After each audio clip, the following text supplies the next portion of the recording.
नमस्कार। आज के इस व्याख्यान में सभी विद्यार्थियों का स्वागत है। आज के हमारे इस व्याख्यान का विषय है सांख्य दर्शन में प्रकृति। हमने सांख्य दर्शन की पिछले व्याख्यान में सांख्य दर्शन की तत्व मीमांसा शुरू करी थी। तो सांख्य दर्शन की तत्व मीमांसा में वहां पर हमने सांख्य का चेतन तत्व जो है, जिसे पुरुष कहा गया है, उसके स्वरूप के बारे में, उसकी सिद्धि के लिए जो युक्तियां दी गई है, उसके अस्तित्व के लिए जो युक्तियां दी गई उसके बारे में, और पुरुष की अनेकता अर्थात चेतन तत्व की अनेकता के बारे में व्याख्या की थी। अब इस व्याख्यान में हम तत्व मीमांसा का ही अगला पक्ष जो है, जो कि सांख्य दर्शन अपनी द्वैतवादी तत्व मीमांसा के लिए प्रसिद्ध है, उसमें चेतन और जड़ दो तत्वों को माना गया। तो पहले व्याख्यान में हमने चेतन तत्व की व्याख्या की थी और इस व्याख्यान में आज हम सांख्य दर्शन की तत्व मीमांसा का जो जड़ तत्व है, जिसे प्रकृति कहा गया है, उसके बारे में विचार करेंगे। सांख्य दर्शन में प्रकृति जड़ तत्व है, इसलिए प्रकृति को सांख्य ने अचेतन माना है। प्रकृति शब्द दो शब्दों से मिलकर बना है, प्र प्लस कृति। प्र का तात्पर्य होता है पूर्व और कृति का मतलब होता है सृष्टि, अर्थात पूर्व सृष्टि, अर्थात जो सृष्टि से पूर्व हो वह प्रकृति है। सांख्य दर्शन में दो अवस्थाएं मानी गई हैं, साम्य अवस्था और विषमा अवस्था।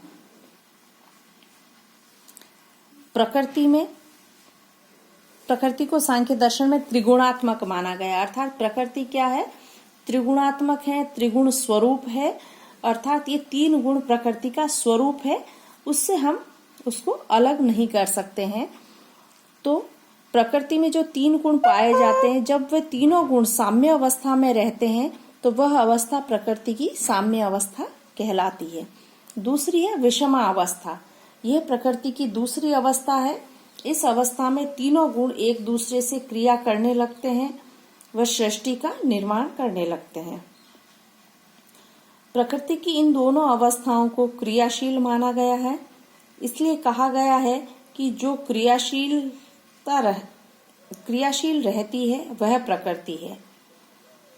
प्रकर्षण क्रियन्ते स प्रकृति, अर्थात जो लगातार क्रियाशील है वह प्रकृति है। प्रकृति के स्वरूप को हम निम्न बिंदुओं से समझ सकते हैं। पहला है त्रिगुणम। प्रकृति को तीनों गुणों से युक्त माना गया है, अर्थात प्रकृति में सत्व, रजस व तम गुणों की प्रधानता है। जो संबंध दृष्टि तथा उसके तीन रेशों में है, त्रिभुज तथा उसके तीन कोणों में है, वही संबंध प्रकृति तथा उसके गुणों में है। इन तीन गुणों के बिना प्रकृति की सत्ता नहीं है। इन तीन गुणों के कारण ही प्रकृति सुखात्मक, दुखात्मक व मोहात्मक कही गई है।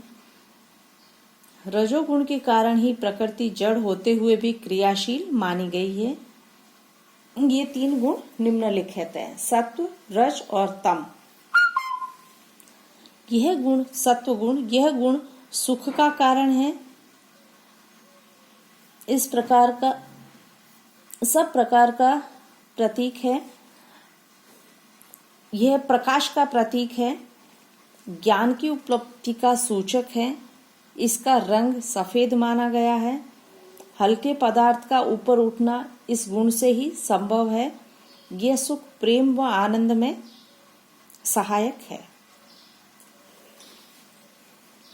दूसरा है रज। यह लाल रंग का माना जाता है। यह दुख का कारण है। सक्रियता इसका स्वभाव है एवं दूसरों को भी सक्रिय करना इसका गुण है। जगत की सभी गतियां इसी गुण पर निर्भर है। हवा की गति इसी के कारण है। यह गुण सत्व एवं तम को गतिशील करता है। तीसरा गुण है तम।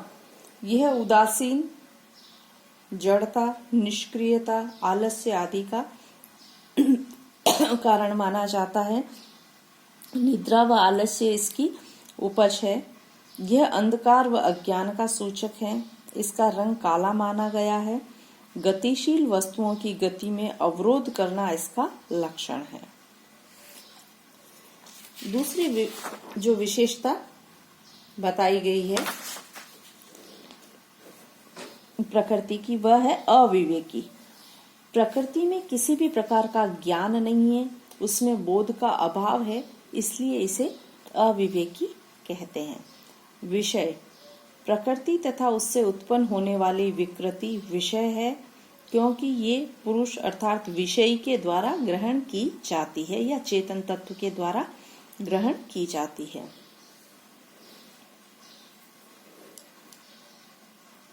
अगली है साम्य या सामान्य। प्रकृति सभी पुरुषों के द्वारा समान रूप से ग्रहण किए जाने के कारण सामान्य है। प्रसवधर्मी, प्रकृति के द्वारा विभिन्न तत्वों की उत्पत्ति होती है, अर्थात प्रकृति में विभिन्न तत्वों को उत्पन्न करने की शक्ति होती है, इसीलिए इसे प्रसवधर्मी कहा जाता है।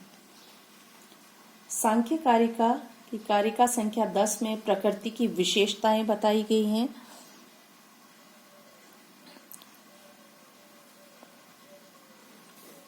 पहली, अहेतुमत। इसका अर्थ होता है जिसका कोई कारण न हो। प्रकृति का चूंकि कोई कारण नहीं है, इसलिए वह अहेतुमत है। नित्य, प्रकृति का कोई कारण नहीं है क्योंकि वह किसी से उत्पन्न नहीं होती, और जो किसी से उत्पन्न नहीं होता उसका नाश भी नहीं होता, और इसी आधार पर उसे नित्य कहा गया है। अगली विशेषता है व्यापक। प्रकृति परम तत्व है, वह सांख्य में इसे सर्वत्र विद्यमान माना गया है, इसलिए इसे व्यापक कहा गया है। निष्क्रिय, प्रकृति चूंकि सर्वत्र विद्यमान है, इसलिए इसे इधर उधर गमन नहीं करना पड़ता है, इस अर्थ में प्रकृति निष्क्रिय मानी गई है। एक, सांख्य दर्शन में प्रकृति को एक ही माना गया है, अनाश्रित।